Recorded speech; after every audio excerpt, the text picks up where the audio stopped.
Welcome, everyone. Welcome to this Chatham House Africa Programme webinar on policy for recovery in Africa, rethinking energy solutions for universal electricity access, which is the first event in a series the Africa Programme will be running on policy for COVID-19 and post-COVID-19 recovery. My name is Bob Dewar, Associate Fellow with the Africa Programme.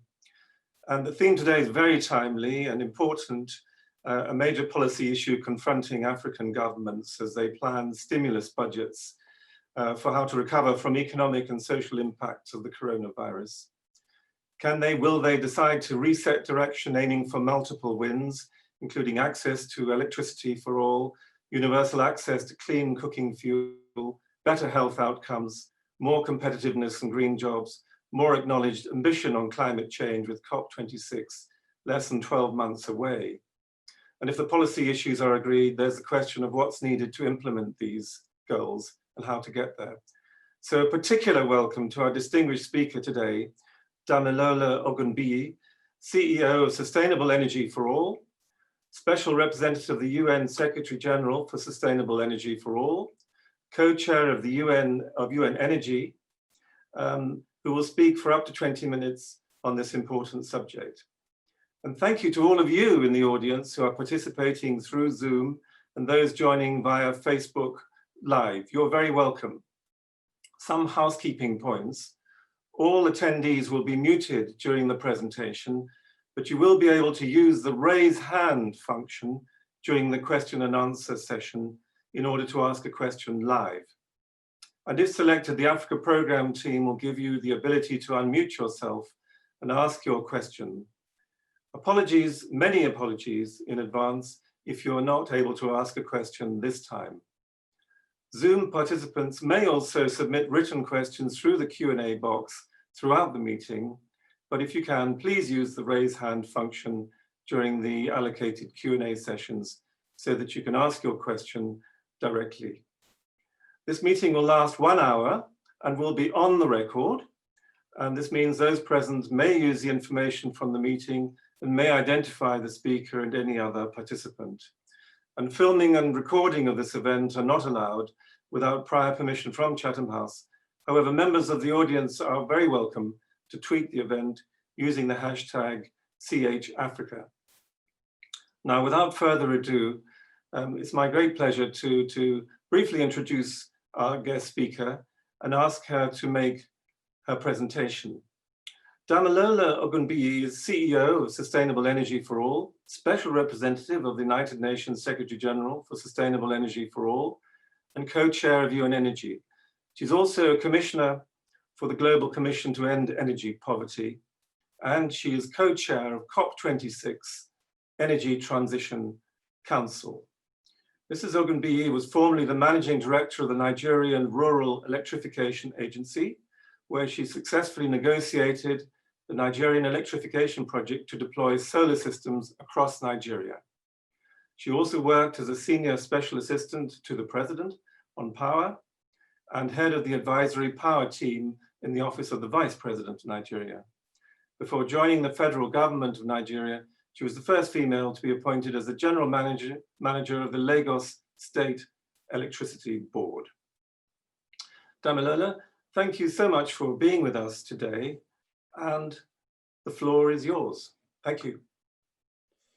Thank you, Bob, and thank you for having me. I'm going to do a PowerPoint presentation and then be able to take questions after. So, just checking if everyone can see my screen. Okay, great. I'm going to first start with SDG 7 and what it means and the current trends and tracking of SDG 7 and why it's just so important. First, SDG 7 is not just electricity, it's also clean cooking. COVID has impacted it tremendously, but there is opportunity to recover better and use clean technologies, especially renewable energy, to actually create more jobs and also energy efficiency. So moving on. So basically everyone knows what the current environment is. The COVID has shown us that we are all interconnected in some way, and power and energy, especially for health, is also critical.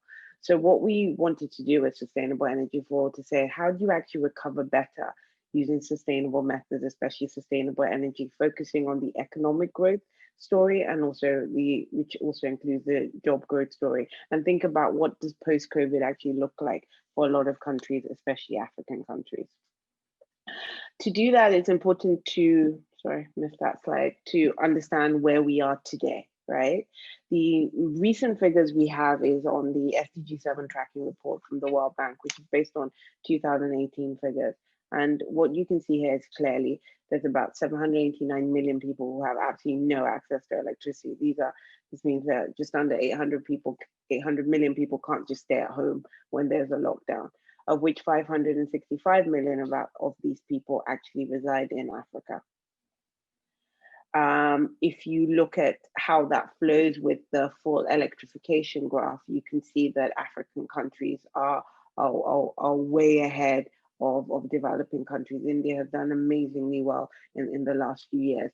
And my country, unfortunately, Nigeria, has the largest energy access deficit of 85 million people, which means just over half of the population in Nigeria is actually powered. Because it's really important to understand not just the numbers, but what does that mean for the electrification rate. So you can see countries, like Burundi and Chad only having 11 or 12% electrification. So this means that if you electrify a few million people here, it would make a dramatic change to that economy as well. So one of the things we're trying to say is what is the opportunity to recover better? And there are various opportunities, from large scale utility scale solar plants or wind plants to centralized storage options, to decentralized options, which is mini grids, solar home systems. But what we can agree on is there will be a dramatic difference if countries decide to invest, whatever it is, but at least 25% of their stimulus budgets on renewables. So this is where we see key opportunities, especially in SSA, Sub-Saharan Africa, where there isn't any really big, large-scale local manufacturing or assembly as well. And I'm not saying that we should all, Africa should start competing with China right now, but it's important to note that the cost of doing renewable energy, especially in West Africa, has not changed. Even though the cost of the equipment has gone down. And this is because of the value chains, really, and the fact that everybody who wants to do renewable energy is flying off to China, and that becomes a huge cost. But more important, during COVID, what happened was, with the congestion in the ports and issues like that, you just couldn't get access to clean energy, which is a key factor. So we think in terms of the upstream value chains, that there are components that should really be thought about for assembly now, and then later on for manufacturing. And we actually have a localization program that we're looking at, and a model to look at what does that mean, and which countries in Africa should focus on that. So there's also tremendous benefits of recovering with sustainable energy. Clean energy investments, the data shows that for every dollar you spend on clean energy investments, you get back 93 cents in terms of additional GDP. So if we look at the scale of Africa, according to the International Energy Agency, it needs about in the region of 28.6 billion every year from now to 2030 to achieve universal access. This also means there can be an additional GDP of 26.6 billion. So obviously for finance agencies and budgeting ministries, this is also very key. But apart from that, there's a multiple of issues, and I really like the data to speak for itself in terms of job creation, agriculture, health, and gender. And I'm gonna pick on a few figures. So for every 100,000 connections you make on decentralized energy, it creates 25 jobs. 25% of your food loss and waste can be eliminated through efficient cold chains. You get a 69% increase of people who actually use house facilities if they have access. And probably one of the most important figures to me is that if you provide a woman sustainable access, she can earn 59% increase in wages, which finally puts her on par with the male counterparts. But to do this, they're key enablers that you have to focus on, right? Promoting ease of doing business is key. Countries that have thrived in this have been able to reduce the red tape for investment by an incredible amount. The time it takes to get permits as well, and also a reduction or elimination of import duties and taxes when it comes to clean energy. The investment in data is also something that people sometimes miss out. It's really important to be able to prioritize and to work with integrated energy plans so you understand the least cost way of providing energy to your population. Because as we keep talking about energy transition, it's important to understand that energy transition cannot occur without universal access, and universal access is an energy transition story if we get it right. And this is why policy and regulation is key, and also empowering the institutions. Like I said, I worked in the Rural Electrification Agency. Probably wouldn't have been my first choice, but it was important to be there and also have very strong regulators. You have some countries now that don't have policies on renewable energy or decentralized energy. They don't have regulators and they don't have agencies to support it. These are things that have to come together, and key personnel have to be there. And then transitioning to a cost-effective tariff. Again, it's a tricky business. People are like, oh, they can't pay that much for electricity. But unless you transition into a cost-reflective tariff, that's the first time it actually puts the whatever renewable tariffs on par. If not, there's an illusion that electricity costs a certain rate, which doesn't, and it doesn't help the utility in Africa, which we know, apart from maybe like two, most of them are suffering incredible financial strains right now. The other key element is the elimination of fossil fuel subsidies. Again, it gives the market even playing fields. I'm not trying to be or predictive that any of these things are easy to do, but it's important to highlight that they are necessary to really, really grow the market and have economic growth, the economic growth that we're talking about, and be able to power people in Africa. Declaration to end new coal. We're finding a lot of countries are doing this. And to be honest, right now, renewables are cheaper than any new investments in large scale coal. So the data also speaks for itself. Acknowledging the investment in energy efficiency. There's retrofitting of buildings, retrofitting of street lighting. There's a lot of jobs that can be created from energy efficiency as well. And it also reduces the energy consumption, which reduces costs. So there's a multiple of effects. And then, well, last but not least, some very, very important points is investing in people. There's just this, because when I was working in Nigeria, I had to work with a whole World Bank team. You have to be on par in the government level with your counterparts, and especially when you're working on very large scale transactions. We were raising about $550 million. You have to invest in the people that can have the capacity to actually take that through. I wanted to touch on India here because, again, like Africa, it's not like this perfect country, but it's really important to show in the developing world that is similar to a lot of African countries. With the right policies and the right focus, what works. India has managed to provide electrification to 347 million people in the last 8 years. That is just a phenomenon. That is more than half of the people in Africa currently today that don't have access. And they did that over a period of time where they introduced some very, very key things. And their policies were in place. They had ease of doing business. They actually went up the ease of doing business reform. They jumped up I think about 14 places. They had a big investment in energy efficiency, and they did have a moratorium of coal, even though they still use coal. India, and my UN role, has also come in to say about South-South learning as well. So again, I wanted to use an example of a country that has its issues, but because of strong policy and leadership, thrived towards it, which makes it different from just typically using a European country or something like that. I also want to put a case study of my country, Nigeria, who is the largest country with an energy access deficit, with 85 million people, and at least 176 million people have access to clean cooking, don't have access to clean cooking. It is really important that big countries like this actually make a change for the rest of Africa. So what have we been able to help Nigeria with first, which which everyone thought was a bit shocking, but actually happened, was the elimination of fossil fuel subsidies. For a big oil and gas nation to actually say they were going to do that is very, very key. The other was robust policies. Like I said, I took over the REA. There's a mini grid policy in place.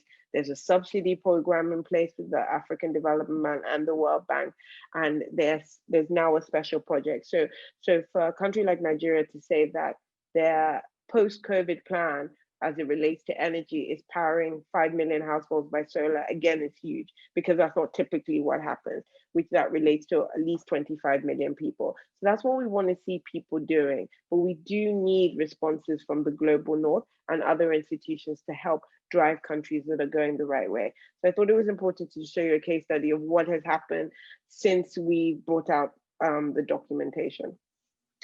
There's a lot happening in 2021. I mean, I feel like 2021 is the year of the SDGs. We're having a high-level dialogue on energy, which is the first time in my lifetime that this is happening at the General Assembly. It's focusing on how we're going to actually push ambition, because we're probably going to have been set back this year. It's a historic time because we're actually trying to get countries, companies, and cities to start collaborating a lot more and sign up to what we call energy compacts, which I can talk to a bit later. The other thing that's very key is having COP as well. It's actually a good thing that it was delayed a little bit to allow us to have the high-level dialogue first. And my role in COP is the co-chair with Minister Alok Sharma of the Energy Transition Council. And that was also very important because it brings the energy access conversation to energy transition. So there are two key events happening next year that we feel will really drive ambition globally. I said I was going to talk about the energy compacts because, in the UN circles, it's like, ooh, another compact. But the truth of the matter is, there's not actually compacts that's specific on energy. The Paris Agreement is a climate agreement, and like Africa is a victim of climate change. It's not the cause of climate change. It only responds to barely 2% of global climate change. But that shouldn't leave African governments off the hook to say it's okay to have just under 600 million people not electrified. So it's really, really important to have agreements to say, how are you going to do this from now to 2030 that would be trackable and allow us to do this in real time, and what will the impact of that be? So I believe this is kind of like my last slide. I think this is now a time we have to elevate energy, just like we elevated climate, show the direct relationship between climate and energy. The truth of the matter is that we will not achieve net zero by 2050 if we don't achieve SDG 7 by 2030. That is just fact and data. The guide and the way we do it has to be in line with Paris. These approaches are not just Ministry of Energy approaches. This is a whole of government effort, and the decisions today are so important to the resilient economies and creating green jobs that we want in the future. So again, thank you so much for listening, and I really look forward to taking your questions. Thank you very much, Damilola. We've got some questions coming through already. I noted your last point, which you feel that this is a whole of government effort, a systemic response is needed, which is true in all countries. But I might pose my first question, if I can, for the others, which is, how far do you see this as a question of African policy response in those sort of terms by heads of state and all ministries? And how far do you see this as a question of resources and making sure you have the right resources to be able to make a transition and a change towards a new departure with renewable energy? Well, they're not mutually exclusive.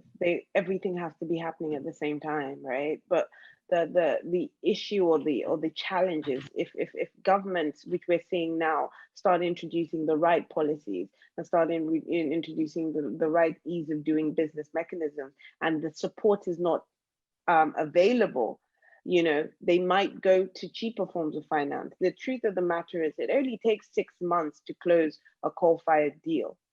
That's the reality of the world right now. And the funding isn't coming from Africa, right? But it takes between 4 and 5 years to close any large-scale renewable program. So there's a fundamental difference, and you have to put the political cycles there. So if I'm a government, I'm there for 4 years, I really want to power my own people, and I can't even close a deal within my first term in office, that's a problem. So we need to really harness, and that's what the UK is trying to do with COP and the Energy Transition Council. What is the clean energy offer? How do we make it available, scalable, and speedy? And then this is a question that we all have to answer, and we all have to find solutions for.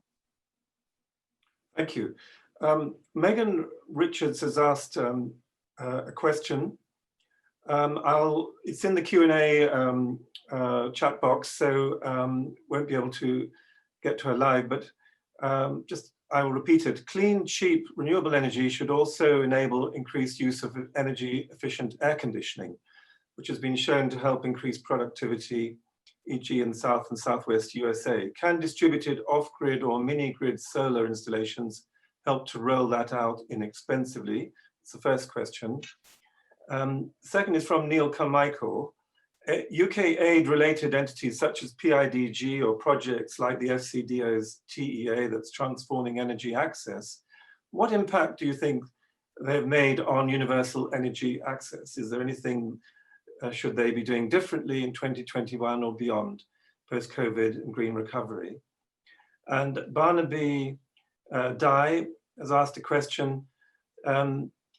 This discussion so far has focused mainly on the state and on the private sector as owners and developers, but in Europe, America, and increasingly across the developing world, including in Africa, community-owned energy has increased.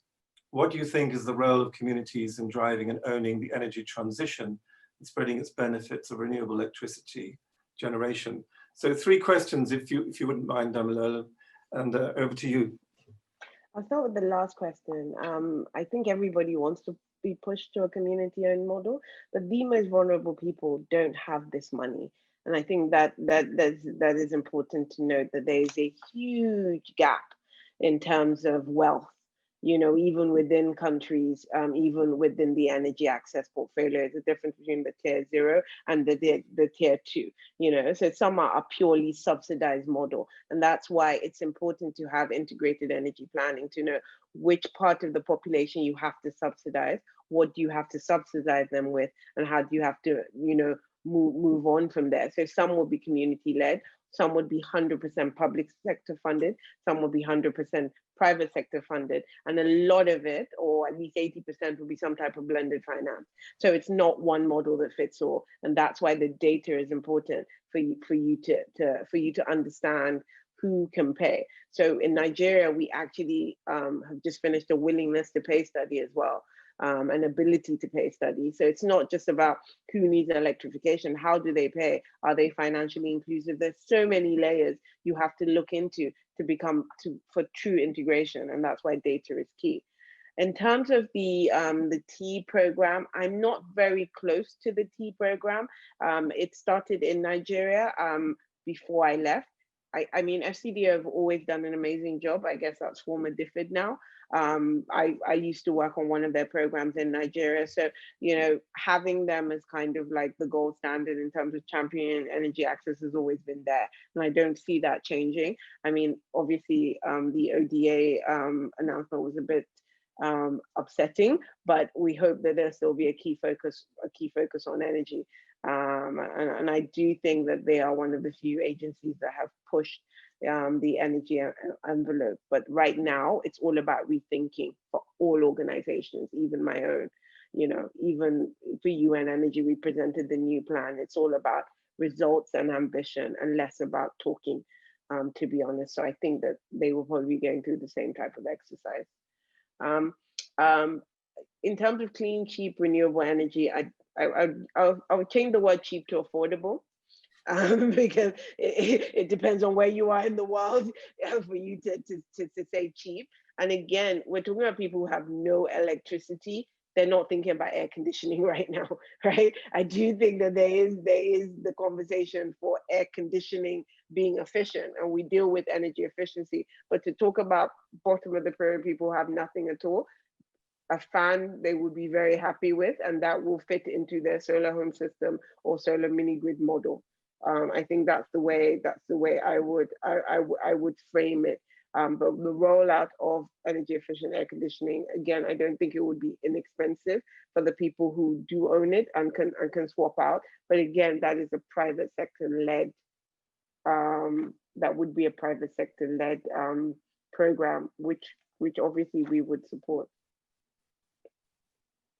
Back to you, Bob. Great. Thank you very much. You're being bombarded with many questions from all sides. A couple more, if I can just summarize them, as I don't think we've got any hands up yet, but please be encouraged, everybody, to put your hands up if you, in fact, no, we do have a hand raised from Mr. Ogunjobi. And I wonder whether he's available to put his question directly.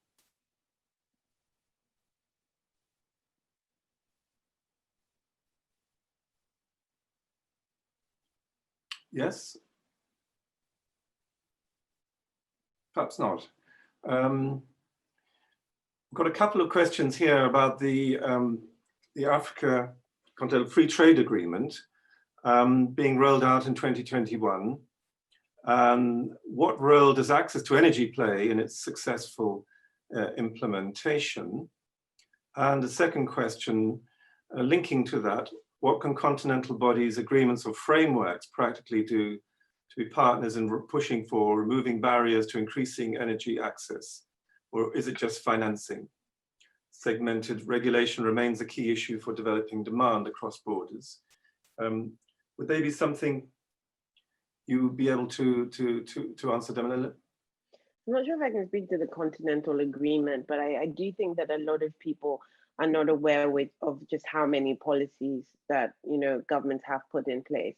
And luckily, the new RISE report has come out from the World Bank, and it just shows that there has been a vast amount of improvement. You're never going to get a perfect scenario, and in a lot of African countries, projects actually have to happen before policies are changed. That's what I've seen in a lot of scenarios, because people just don't believe in them until they see them live. And I think that's where development money and aid needs to go to, just showcasing. And I think for too long, we've made energy access or a basic need of people having electrification and access to cooking a type of inconvenience, but it isn't. It's a difference between life and death for many people, especially during this COVID period. And I think just as a community, we need to kind of step it up and take it up a notch and make it as attractive as climate is, and just show people that their people's lives at stake here, and we need to do something about it. That's a very real point. Thank you. We've got actually a good number of hands up now, so I'll call them one in turn, if I may. Tancred Voituriez, if you're able, please, we'll enable your microphone. If you could ask your question directly, that'd be great. Okay. Can you hear me well? Yes, can. Yeah. Thank you so much, and a warm thank you to Damilola. I'm actually talking from Abuja, and my question was related to the financing of the transition, and I wanted to have your view, in particular in the case of Nigeria, but you have experience all over the world, on the alignment of the tax basis we have in lower middle income countries, for instance, like Nigeria, with the fiscal needs of the energy transition. And my question was, don't you think that a kind of fiscal shift toward pollution taxation, personal income tax or personal wealth tax would be required to this transition, and making this question of the financing and the fiscal basis a kind of a cornerstone? My fear being that we would have a momentum among DFIs and donors and we will end up with the old-fashioned way to finance the required changes coming from Washington, Brussels, or London, while it should happen from the bottom, in a bottom-up way with domestic resource mobilization. So it's a long question. Apologies for that.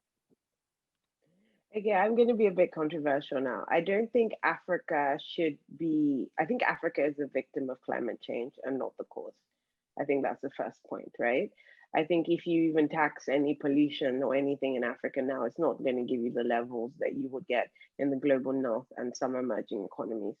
That's the honest truth. If you're looking for that way to fund it, I also feel that you can't talk about energy transition without energy access. So what you should be looking to fund is how you can make energy access clean.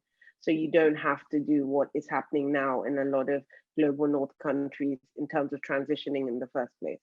So I guess that's my key thing. And how is that financing going to come where there are struggles on budgets and public funding and just even access to funding, even when DFIs want to come into the question. And that's what we really have to crack, to be perfectly honest. And that's why we said, if we can convince governments, which we are trying to, and it's working in some parts, to have a substantial amount of even their public budget and definitely their stimulus budgets that they're going to get from some of these DFIs, focused on clean energy. And focus on clean energy can focus on health, can focus on transportation, but it done in a clean way could actually create more jobs, you know, and can actually be more economically benefit. I don't think with these countries right now, you know, and with most countries, if focus is on how to get out of this crisis, right?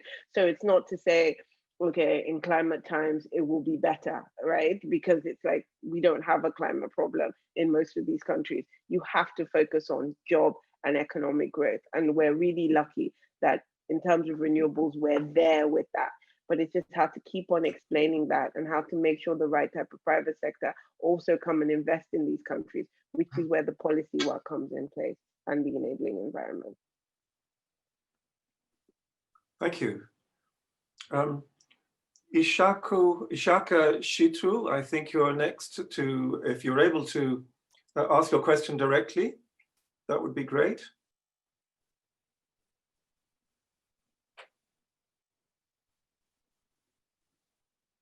Are you there, Ishaka?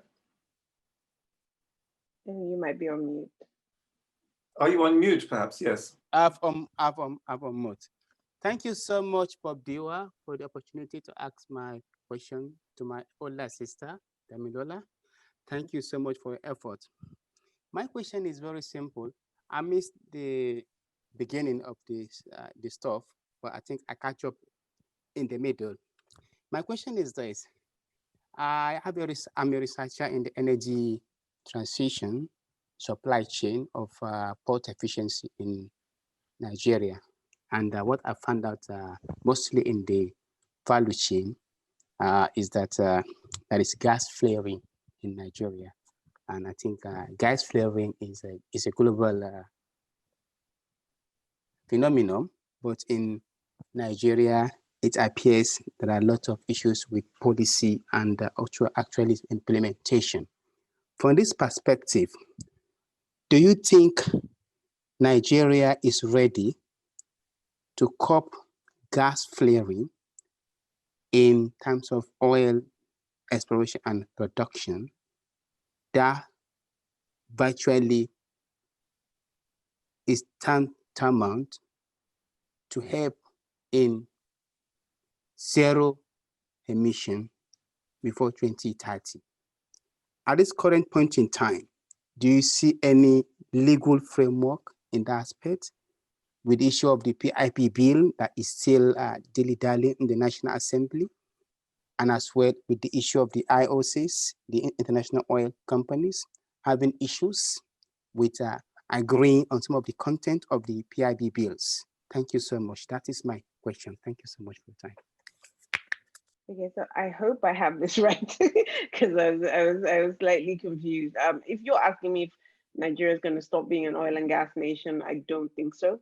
I don't think many countries will stop, but there is a plan for gas flaring, which is, I think currently on the Ministry of Petroleum's website in terms of capturing the gas and using it for other things. In terms of Nigeria putting a position in terms of net zero by 2050, I think yes. And I think this is how we have to work towards it. And again, it's back to the data and what does that actually mean? You know, there's a lot of kind of low carbon transitional plans for countries like Poland and the entire EU, but there's very few information and data on countries in Africa. Like, what does the transition actually look like from today to 2050? Knowing that a lot of these countries still have to industrialize, still have to have economic growth scenarios brought into place, and how do we make this a low carbon trajectory? And that's what we in my office, hopefully with the UK team, are going to try and do in a few countries to be able to show them exactly what it means, because it's very hard for people to make assumptions if they don't have data backing it. In terms of the PIB and all these other laws and that still have to be passed in Nigeria, I'm sorry, I really can't comment. I can't really comment on that. I look at it in the angle of the clean energy and trying to get one of the largest nations in Africa to a point of net zero by 2050. Thank you. Thank you very much for answering that question. Could we now turn to Andy Kalitz, who, if you'd like to ask your question direct, I suspect it might be one related to gas, is that right? No, it's not. It's not, okay. Thank you for the urgency that you projected today. It's fantastic to hear the sense of urgency to meet SDG 7 that every time you speak. My question is this: the past logic has been that the 565 million people without electricity and the 900 million in Africa without access to modern cooking fuel would be supplied from three possible sources: network electricity, or off-grid electricity, or cooking fuel in the form of kerosene and LPG. Are you today saying that as you go into 2021, you've made the judgment call that it is going to be exclusively renewable energy? Is there anything else? Is that the question? That's the question. No, it can't be exclusively renewable energy. And this is going back to the data, what it means from now to 2050. You know, no country we know has industrialized just by renewable energy, but countries can industrialize having a low carbon footprint, of which there will be transitionary fuels on the way. So I'm not saying everything has to be exclusively. Again, when you get the data, you see what is the best way to power a household. Is it connection to the grid? Is it decentralized mini grid? Is it decentralized solar home system? Is it interconnected mini grid? But I can't speak until you have the information and the data in front of you. And that least cost way to do it and making it sustainable is also key. Thank you, Lola, for that. Next, can we turn to Ryan Graves? Also got his hand up, and if he can be, his mic can be facilitated. Great. Hi, can you hear me? Yeah, indeed. Ma'am, thank you very much for your very informative presentation. One of the points that I found very important was the idea of policy and regulatory framework in allowing these renewable energy initiatives to be more accepted by governments and countries as a whole, I guess. Quick one, what advice would you give to a country like South Africa, who seems to be very against the idea of renewable energy implementation due to their state-owned electricity producer? I mean, strangely enough, South Africa just kind of established their transition team, so we're hoping good things come from that. I mean, obviously with South Africa, with just the amount of coal, I believe it's all over 40,000 megawatts. There's some socio-economic sides of things that they have to look at, but they have established this team. I believe it was 2 weeks ago, to come up with what is our plan till 2050. And yeah, at least that has come from the government, and I believe the state-owned utility is also part of that. So we will be keeping an eye on that, because that's part of the Energy Transition Council, and obviously trying to influence it with renewables. There's also a UK firm, Actis, who's engaged with the utility on doing a lot more renewable projects. So that's what we're really trying to push and understand, and how that will work with their base loads and other technical things. But you know, South Africa is the big one, right? If South Africa can transition, most of the continent will follow. Great, thank you. And is Alachi Fisho there able to pose the next question? You're being bombarded with questions, Damilola. I hope that's all right. That's right. Thank you, Damilola. That was a really interesting and informative presentation. Particularly, I like your constant reference to the need for the conversation to be driven by data. So I work for the Commonwealth Secretariat on a program around sustainable energy transitions across the Commonwealth. And I guess basically you have sort of addressed the question that I had, which is really looking at the pathway that can be adopted by a lot of the developing countries, particularly in Africa, a lot of which we advise as Commonwealth countries who are resource-rich countries and whose pathway really, you know, will have to, in some form or the other, involve fossil fuels. So my question is really, what SE4All, if you are doing anything at looking at gas as a bridging fuel and really helping the countries to decarbonize or help policies and laws and regulations to decarbonize the extractive sector. Because like you said, and you know, the same experience that we have had as we deal with the countries is that in the pathway to 2050, there is still going to be a share of the energy that's generated from fossil fuel. But how to decarbonize those sectors, those harder to abate sectors as well, and what is the optimal pathway, if I may use that word, for resource-rich countries, developing countries. Thank you again. Sorry, did you say resource-rich countries or developing countries? Sorry. Resource-rich developing countries. Developing countries. Okay, yeah. Great. I think it's wrong to ask resource-rich countries not to use their resources as part of their development path.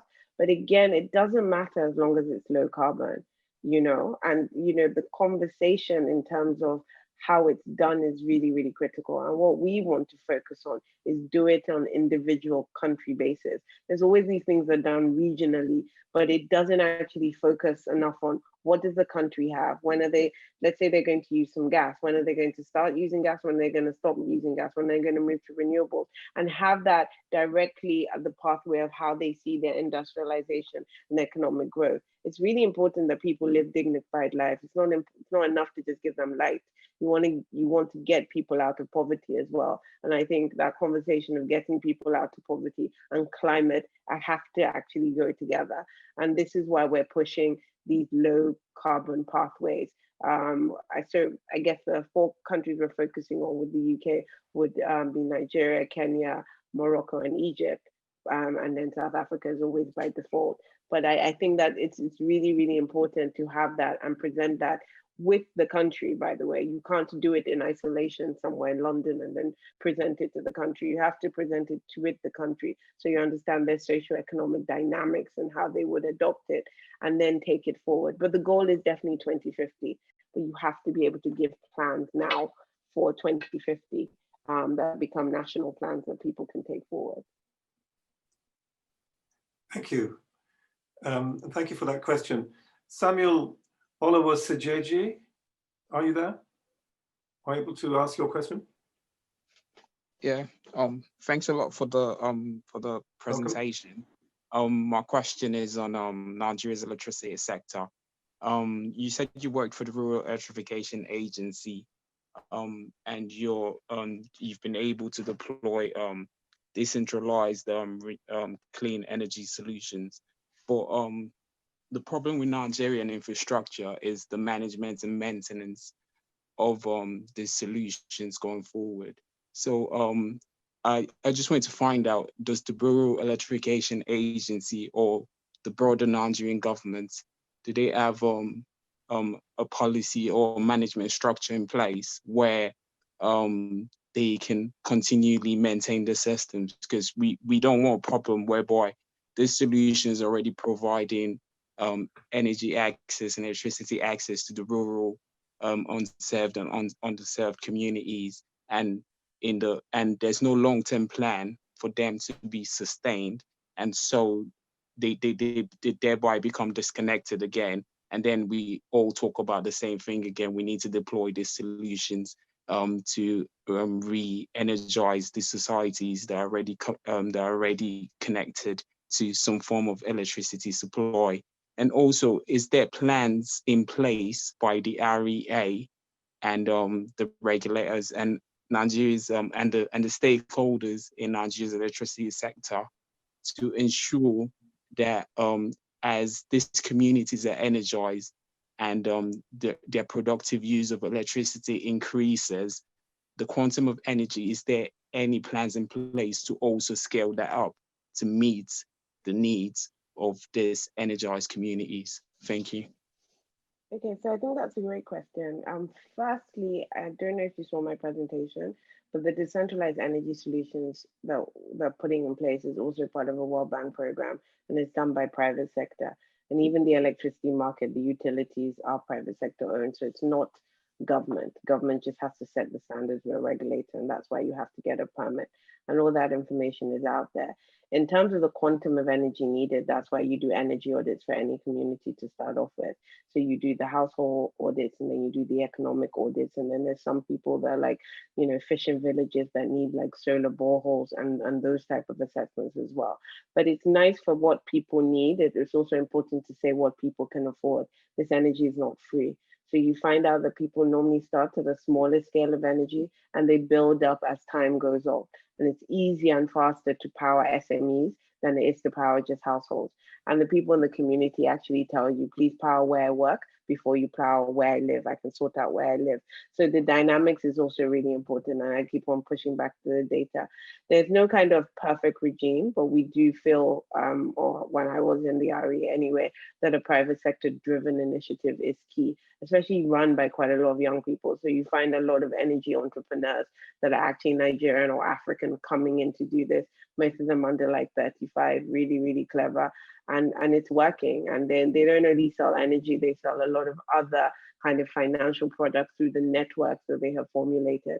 And that's also hopefully available on the REA website and publicly available on how that program is going along. It's the speed and scale of those programs and how it connects to the wider scale utility system that we also have to look at to make sure everybody has access. Thank you. And just to remind everyone that the link to the report and the guide, Sustainable Energy Guide for African countries, is actually there in the Zoom shared screen space. Shall we turn now to Joy Awe? If you could possibly say who you are, Joy. Yes, hello. Can you hear me now? Yeah. Can hear you. Yes, hello, hi, yes. Identify yes, yourself, my name is Joy Awe, meaning African women in Europe, representing every African also in the continent. So my question actually, first of all, congratulations for sharing with us this grateful information. It's very important. And my question is more of the awareness. How are you reaching the people on the ground to make sure that then they know about these programs are available? Because as we know, communication on the ground, I know you're in Nigeria, I'm in Kenya as well, but I'm happy to hear that you're also collaborating with Kenya and also other countries to replicate this good practice that you're using. How are you reaching? Because the communication, as far as you know, it's sometimes coming from bottom up, but from top down, but it's not reaching at the bottom people who really need these services. How are you reaching to these people? Well, I don't know which people you're talking about, but I mean, in the ones who would need. Yeah, I wouldn't need. I can't talk to people in the villages, but in terms of the Recover Better, we are talking to all the key government stakeholders, and even the FCDO network with ambassadors have really, really helped us. And we've also said, look, how do we have to help you formulate your plan? Because to be honest, if the governments don't take charge of it, nothing's going to happen further down the pyramid, right? So if a country doesn't have a regulation or a regulator, helping them develop that, right, and helping them get funding so they can power their people is mostly important. And because, you know, that's what I used to do in the African government as well, I do understand the importance of communications, and more importantly, using the African countries to drive your policies. Like, we couldn't come up with this Recover Better guide until we spoke to at least 6 or 7 leaders. There's no point in me coming up with a guide for leaders to use if they haven't vetted it and reviewed it and put their own spin on things. We're also working with the local renewable energy agencies in a lot of these countries. Again, these are kind of like the country-owned agencies that are developing renewable energies, so they can also share with us the other side of their challenges that they have with government. So there's a lot of work going on, but if you have any thoughts as well, please shoot me an email on how we can keep on talking about the message and how people could understand a little bit better on just how important this SDG is. Thank you. Thank you, Joy. And next, if I can ask Jamal Thomas, I think you've also been on the chat box, haven't you, asking about the Sahara? Yes. Put your question. Thank you. All right, great. Thank you so much. Could you identify yourself as well, please, Jamal? Sure, no problem. My name is Jamal Thomas. My background is in finance. I worked in the public health sector. I also am affiliated with the Kenyan Diaspora Alliance in finance and logistics. Thank you so much for getting to my question. So I'm very much into science, and a recent discovery I made was that two things. One, the Sahara Desert actually has enough solar energy from the Sahara Desert can actually provide electricity to the whole world. This is a scientific fact. So on the basis that it could provide that much electricity to the whole world, I'm under the impression that it has enough clean, renewable energy to provide electricity to all of Africa.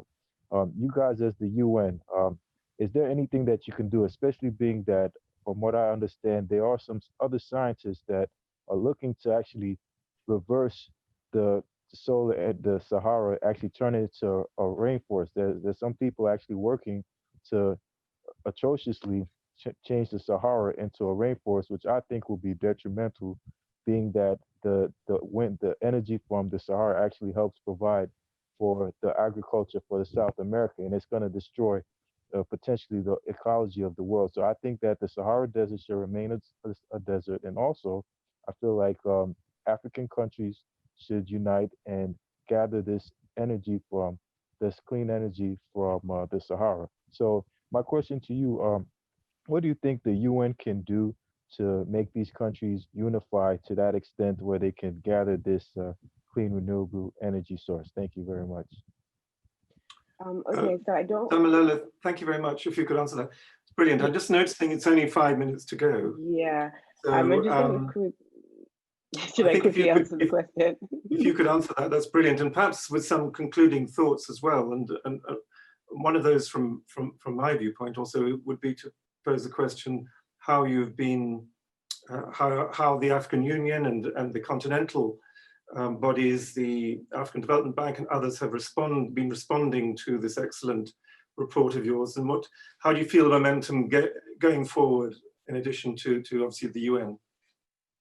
Okay, great. So I didn't want to get too technical, but there are a lot of countries that can provide solar energy apart from just the Sahara.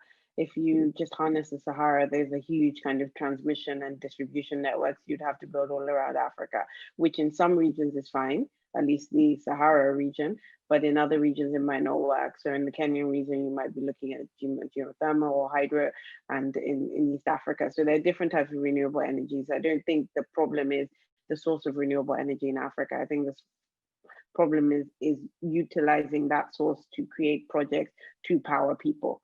And to really leave no one behind. And most of the times you don't leave people behind. They're normally dispersed and not necessarily in the cities. So I think the funding to do that is key. I don't know about the Sahara with the rainforest stuff, so I'm sorry, I can't answer that. But we are running out of time and I do have to go. But my concluding remarks is before we even set out the report, AFDB, AU, World Bank, everybody was consulted because it was really important to drive this issue. But it's beyond the report, right? We just all need to raise the ambition of African countries and also countries globally to take Africa a little bit more seriously. It's a very fragmented space. A lot of people like doing all these little programs of 5 million here, 10 million there, which is okay, but it doesn't really push the needle. So we really need to come back, and Africa, and in terms of energy access, needs billions and billions continuously every single year to really, really make it stick and make a change. So I guess in conclusion, thank you for having me, and any other information or data points you need, please reach out to SE4. Back to you, Bob. Thank you very much, Damilola. I think it's a very good note to finish on. The importance of really raising ambition and working collectively together. I think your presentation was really hit home this whole question about you can't talk about energy transition without talking about access. I think it's not just better policy, but fairer policy for all that you're talking about in Africa, and a need for a real effort on all sides to take Africa's needs seriously, as you say. So thank you very much for being with us. And commend to everybody again the report that you've been speaking to. And this has been a particularly important session, I think, for everyone, including citizens in Africa, throughout Africa.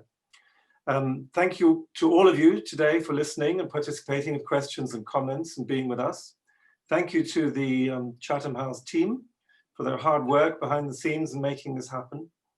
And I hope the session has helped African and international decision makers in a very practical way at a moment when recovery budgets are being actively drawn up and with real implications for all of us for the next decade and beyond that. May I wish you well, Damilola, for all your work. It's going to be a busy year, isn't it? But beyond that as well, it's really important for all of us. Can I wish everybody who's been listening and participating, please keep well, please keep safe, and see you at another Chatham House event very soon. Thank you all very much. Thank you. Bye-bye. Bye-bye.